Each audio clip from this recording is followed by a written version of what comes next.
ओम नमः शिवाय। शिव जी सदा सहाय। ओम नमः शिवाय। गुरु जी सदा सहाय। वायव्य संहिता के उत्तरखंड का अध्याय 39।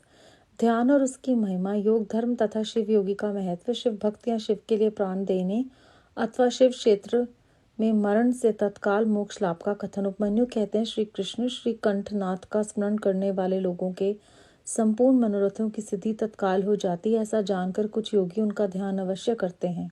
कुछ लोग मन की स्थिरता के लिए स्थूल रूप का ध्यान करते हैं। स्थूल रूप के चिंतन में लगकर जब चित्त निश्चल हो जाता है तब सूक्ष्म रूप में वह स्थिर होता है। भगवान शिव का चिंतन करने पर सब सिद्धियां प्रत्यक्ष सिद्ध हो जाती हैं। अन्य मूर्तियों का ध्यान करने पर भी शिव रूप का अवश्य चिंतन करना चाहिए। जिस जिस रूप में मन की स्थिरता लक्षित हो उसका बारंबार ध्यान करना चाहिए। ध्यान पहले सविषय होता है, फिर निर्विषय होता है, ऐसा ज्ञानी पुरुषों का कथन है। इस विषय में कुछ सत्पुरुषों का मत है कि कोई भी ध्यान निर्विषय होता ही नहीं। बुद्धि ही की कोई परवाह रूपता संतति ध्यान कहलाती है। इसीलिए निर्विषय बुद्धि केवल निर्गुण निराकार ब्रह्म में ही प्रवृत्त होती है। अतः सविषय ध्यान प्रातःकाल के सूर्य की किरणों के समान ज्योति का आश्रय लेने वाला है तथा निर्विषय ध्यान सूक्ष्म तत्व का अवलंबन करने वाला है। इन दोनों के सिवा और कोई ध्यान वास्तव में नहीं है। अथवा सविषय ध्यान साकार रूप का अवलंबन करने वाला है तथा निराकार स्वरूप का जो बोध या अनुभव है वही निर्विषय ध्यान माना गया है। वह सविषय और निर्विषय ध्यान ही क्रमशः सबीज और निर्बीज कहा जाता है। निराकार का आश्रय लेने से, उस निर्बीज और साकार का आश्रय लेने से ही सबीज की संज्ञा दी गई है। अतः पहले सविषय या सबीज ध्यान करके अंत में सब प्रकार की सिद्धि के लिए निर्विषय अथवा निर्बीज ध्यान करना चाहिए। प्राणायाम करने से क्रमशः शांति आदि दिव्य सिद्धियां सिद्ध होती हैं। उनके नाम है शांति, प्रशांति, दीप्ति और प्रसाद। समस्त आपदाओं के शमन को ही शांति कहा गया है। तम अर्थात अज्ञान का बाहर और भीतर से नाश ही प्रशांति है। बाहर और भीतर जो ज्ञान का प्रकाश होता है उसका नाम दीप्ति है तथा बुद्धि की जो स्वस्थता अर्थात आत्मनिष्ठा है उसी को प्रसाद कहा गया है। बाह्य और अभ्यंतर सहित जो समस्त कर्ण हैं वे बुद्धि के प्रसाद से शीघ्र ही प्रसन्न अर्थात निर्मल हो जाते हैं। ध्याता, ध्यान, ध्येय और ध्यान प्रयोजन, इन चार को जानकर ध्यान करने वाला पुरुष ध्यान करे। जो ज्ञान और वैराग्य से संपन्न हो, सदा शांत चित्त रहता हो, श्रद्धालु हो और जिसकी बुद्धि प्रसाद गुण से युक्त हो, ऐसे साधक को ही सत्पुरुषों ने ध्याता कहा है। ध्येय चिंतायाम ये धातु है। इसका अर्थ है चिंतन। भगवान शिव का बारंबार चिंतन ही ध्यान कहलाता है।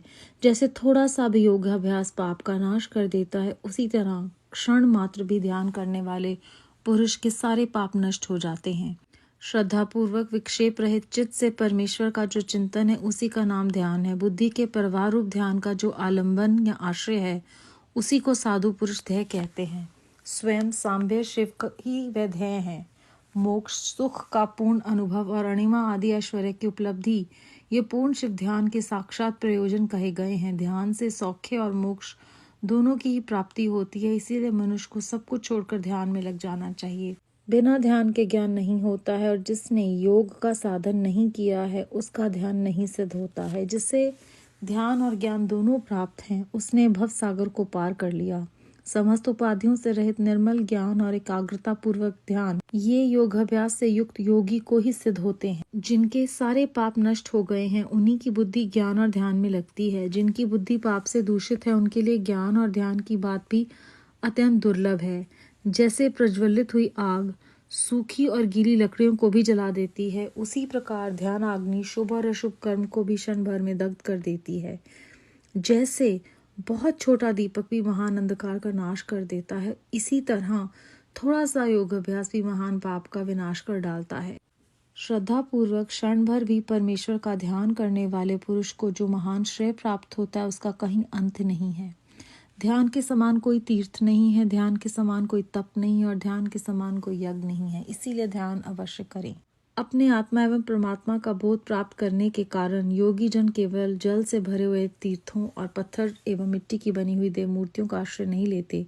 वे आत्म तीर्थ में आह्वान करते हैं और आत्मदेव के ही भजन में लगे रहते हैं। जैसे अयोगी पुरुषों को मिट्टी और कांच आदि की बनी हुई स्थूल मूर्तियों का प्रत्यक्ष होता है, उसी तरह योगियों को ईश्वर के सूक्ष्म स्वरूप का प्रत्यक्ष दर्शन होता है।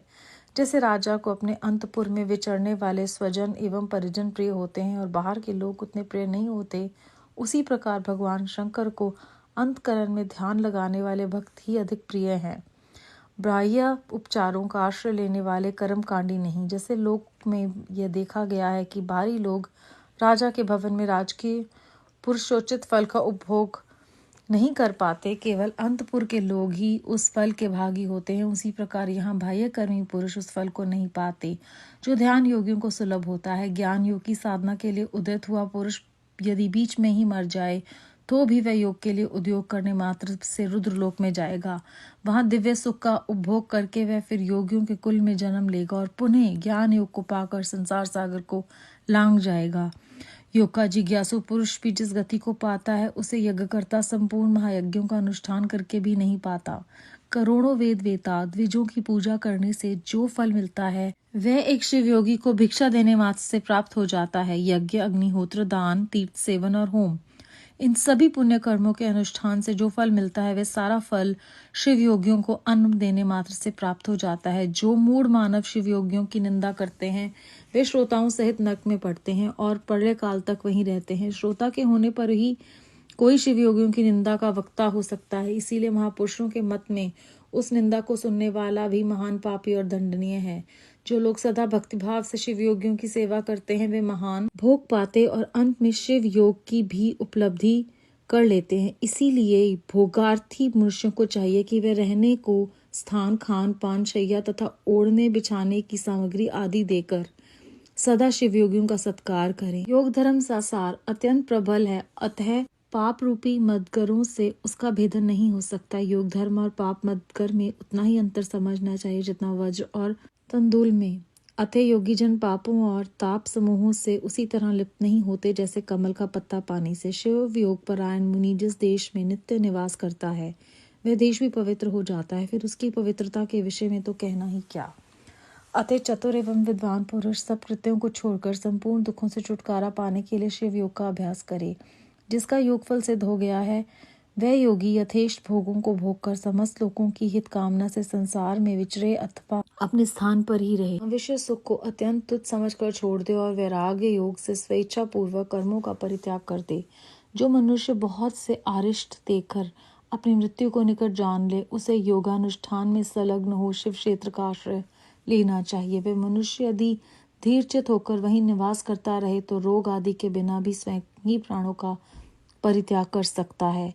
अनशन करके शिवाग्नि में शरीर की आहुति देकर अथवा शिव तीर्थों में आह्वान करते हुए अपने शरीर को उनके जल में डालकर शिव शास्त्रोक्त विधि से जो अपने प्राणों का परित्याग करता है वह तत्काल मुक्त हो जाता है। इसमें अन्यथा विचार करने की आवश्यकता नहीं है। अथवा जो रोग आदि से विवश होकर शिव क्षेत्र की शरण लेता है उसकी भी यदि वहां मृत्यु हो जाए तो वह इसी प्रकार मुक्त हो जाता है, इसमें संशय नहीं है। इसीलिए लोग अनशन आदि से शिव क्षेत्र में श्रेष्ठ मन की कामना करते हैं, क्योंकि शास्त्र पर विश्वास करके धीर हुए मन से उनके द्वारा इस तरह की मृत्यु स्वीकार की जाती है। जो शिव के लिए अथवा शिव भक्तों के लिए प्राण त्याग करता है उसके समान दूसरा कोई मनुष्य मुक्ति मार्ग पर स्थित नहीं है।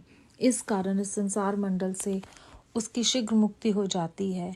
इनमें से किसी एक उपाय का किसी तरह भी अवलंबन करके अथवा विधिवत षड्विध शुद्ध को प्राप्त होकर यदि कोई मनुष्य मरता है तो उसका अन्य पशुओं प्राणियों के समान यहाँ औधर दैहिक संस्कार नहीं करना चाहिए। विशेषतः उसके पुत्र आदि को उसके मरने से अशौच की प्राप्ति नहीं होती। ऐसे पुरुष के मृत शरीर को धरती में गाड़ दें या पवित्र अग्नि से जला दें या शिव स्वरूप जल में डाल दें अथवा काठ या मिट्टी के ढेले की भांति कहीं भी फेंक दें, सब उसके लिए बराबर है। यदि ऐसे पुरुष के उद्देश्य से भी कोई कर्म करने की इच्छा हो तो दूसरों का कल्याण ही करें और अपनी शक्ति के अनुसार शिव भक्तों को तृप्त करें।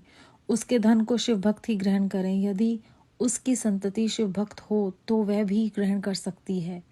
यदि ऐसा संभव न हो तो उसका धन भगवान शिव को समर्पित कर दें, परंतु उसकी पशु संतति अर्थात शिव भक्तहीन संतान उस धन को ग्रहण न करे। अध्याय 39 समाप्त। इस अध्याय में उपमन्यु जी बताते हैं कि जो भी शिवजी महाराज का स्मरण करता है उसके सारे मनोरथ जो हैं वो तत्काल सिद्ध हो जाते हैं। कुछ लोग अपने मन की स्थिरता के लिए उनके स्थूल रूप का ध्यान करते हैं, जब उनका चित्त जो है वो निश्चल हो जाता है तब वो सूक्ष्म रूप में स्थिर हो जाता है। पहले ध्यान जो है वो सविषय होता है, फिर वो निर्विषय हो जाता है। ज्ञानी पुरुष ये मानते हैं कि कोई भी ध्यान निर्विषय होता ही नहीं है। बुद्धि की ही परवाह रूपा संतति जो है वो ध्यान कहलाती है। पहले सविषय ध्यान करके, जिसे हम सबीज ध्यान कहते हैं, अंत में निर्विषय अर्थात निर्बीज ध्यान करना चाहिए। प्राणायाम करके शांति और बाकी दिव्य सिद्धियां सिद्ध हो जाती हैं, जिनका नाम शांति, प्रशांति, दीप्ति और प्रसाद है। जब हर तरह की आपदाएं जो हैं वो खत्म हो जाती हैं तब उसे शांति कहा गया है। जब बाहर और भीतर से अज्ञान चला जाता है, जिसे हम अंधेरा या तम भी कहते हैं, और ज्ञान का प्रकाश हो जाता है तो उसे दीप्ति कहा गया है। जब बुद्धि जो है वो स्वस्थ हो जाती है और आत्मनिष्ठा हो जाती है अंदर से ही उत्पन्न, उसे प्रसाद कहते हैं। बाह्य और अभ्यंतर सहित जो भी समस्त कर्ण हैं वो बुद्धि के प्रसाद से प्रसन्न हो जाते हैं, भाव निर्मल हो जाते हैं। ध्याता, ध्यान, ध्येय और ध्यान प्रयोजन, इन चारों को जानकर जब ध्यान करने वाला पुरुष ध्यान करता है तो वो वैराग्य से संपन्न होकर शांतचित्त हो जाता है, और जिसकी बुद्धि प्रसाद गुण से युक्त हो जाती है, ऐसे ही साधक को ध्याता कहा गया है। भगवान शिव जी का चिंतन बारंबार करना चाहिए, यही ध्यान कहलाता है। थोड़ा सा भी योगाभ्यास जो है वो पाप का नाश करता है, और क्षण मात्र में ही ध्यान करने वाले पुरुष के सारे पाप नष्ट हो जाते हैं। इसीलिए ध्यान करना चाहिए। और जब बुद्धि के प्रवाह रूप से ध्यान किया जाता है उसे ध्येय कहते हैं, और खुद सदाशिव जो है वो ध्येय हैं। मोक्ष, सुख का पूर्ण अनुभव और अनिमा आदि ऐश्वर्य की उपलब्धि ध्यान से होती है। इसीलिए सब कुछ छोड़कर ध्यान में लग जाना चाहिए, क्योंकि जिसे ध्यान और ज्ञान दोनों मिल जाते हैं वो भव सागर को पार कर लेता है, और सभी उपाधियों से रहित निर्मल ज्ञान और एकाग्रता पूर्वक ध्यान जो है वही सिद्धि प्राप्त कराता है, और उन्हीं की बुद्धि में ज्ञान और ध्यान आता है। फिर इस अध्याय में आगे जाकर वो हमें उदाहरण के लिए बताते हैं कि जिस तरह से आग जो है वो सूखी और गीली दोनों लकड़ियों को जला देती है, उसी तरह से बुद्धि से और कर्मों से शुभ और अशुभ जो भी कर्म है वो सब ध्यान की अग्नि में जाकर खत्म हो जाते हैं। जैसे एक बहुत छोटा सा दीपक भी गहरे से गहरे अंधकार को का नाश कर देता है, उसी तरह से थोड़ा सा भी योगाभ्यास जो है वो महान पाप को भी खत्म कर देता है। इसलिए क्षण भर भी हम अगर परमेश्वर में ध्यान करेंगे तो उसका जो फल है उसका तो कोई अंत ही नहीं है। और ध्यान के लिए इतनी महत्वपूर्ण बातें कही गई आगे चलकर। वो कहते हैं कि ध्यान के समान कोई तीर्थ नहीं है, कोई तप नहीं है, कोई यज्ञ नहीं है। अगर आत्मा को परमात्मा का बोध कराना है तो हमें ध्यान करना है, क्योंकि जो भी महान योगी हैं वो आत्म तीर्थ में ही परमात्मा का आह्वान करते हैं और आत्मदेव के ही भजन में लगे रहते हैं। सूक्ष्म स्वरूप का उनको परमात्मा का दर्शन हो जाता है, और इस तरह से भगवान शिव को अंतकरण में ध्यान में लगे हुए ही भक्त जो हैं वो बहुत प्रिय हैं। ज्ञान योग की साधना में जो भी लगा हुआ साधु पुरुष अगर बीच में ही मर जाए तो भी उसे रुद्रलोक की प्राप्ति होती है, और वो इस संसार सागर को पार कर लेता है। और यज्ञ करता संपूर्ण महायज्ञों का अनुष्ठान करके भी जो फल नहीं पाता, वो ध्यान करके जो भी योगी है वो पा लेते हैं।